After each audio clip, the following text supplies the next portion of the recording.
Hello everyone, welcome back to our channel. In today's video, I'm gonna show you how to change your email on Spotify. It's a very simple and easy process and I'm gonna guide you through how to do it. Let's get started.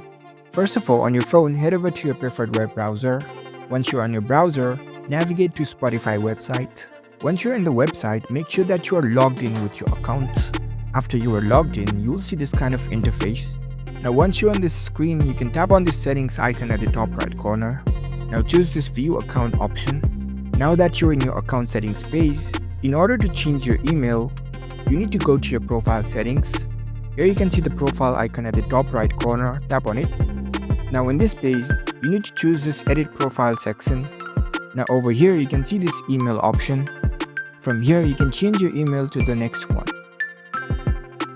You can insert your desired email and after that, you can tap on this save profile option over here. And there you go, that's how you can easily change your email on your Spotify account. If you found this video helpful, don't forget to give this video a thumbs up and subscribe to our channel for more tech tips. Thank you for watching.